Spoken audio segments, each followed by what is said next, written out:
Hello, citizens of the verse.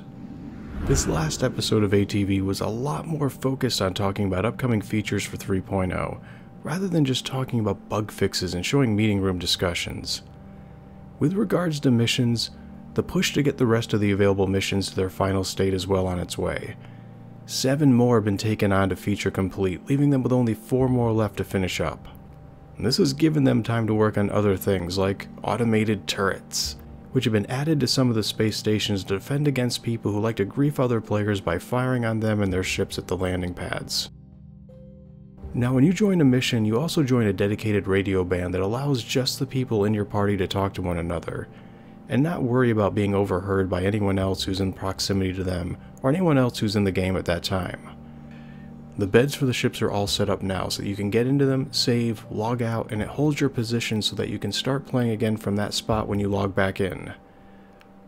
The lighting and operator seats should all be functional now, with a whole slew of other ship features that are all going to be coming online with 3.0, which is going to make a lot of ships feature complete.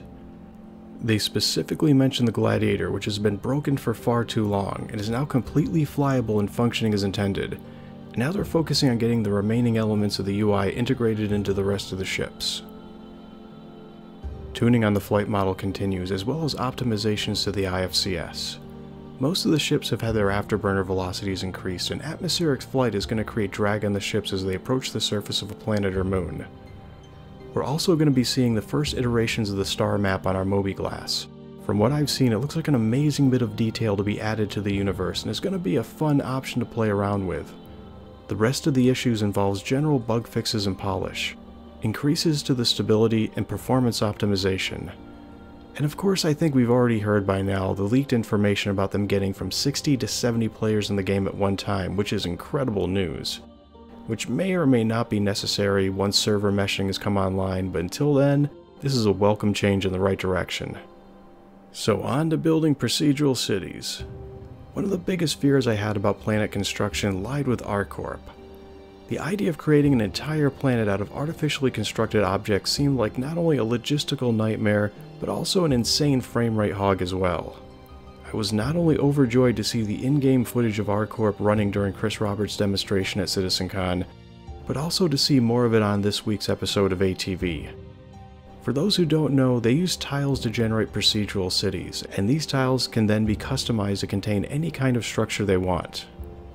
For the first time, the ArcCorp that the players have been running around in has been put into the surface of a planet and given actual context for it to exist within. Now when you look up the backdrop, you're going to be seeing the rest of the actual city and planets that exist behind it, including space stations up in orbit and ships flying around in the sky.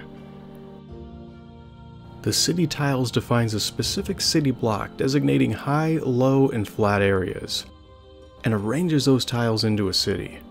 Industrial areas are going to be more ragged and dense, while downtown areas will have more high-rises and skyscrapers.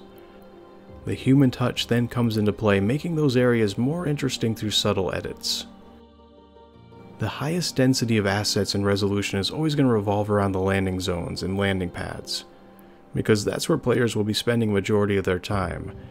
It's the area where they're going to be landing and taking off from, and where a large amount of player interaction is going to be happening. There's also going to be specific places in these procedural cities where you're going to be able to go and not go, with the example given that you couldn't fly over London and land wherever you want, at least not without local law enforcement having a thing to say about it.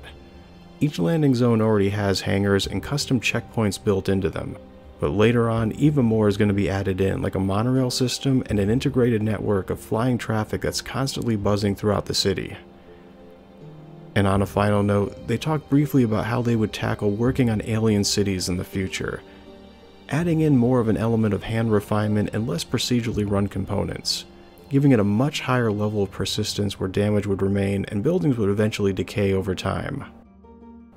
Thank you for tuning in, and I'll be seeing you in the verse.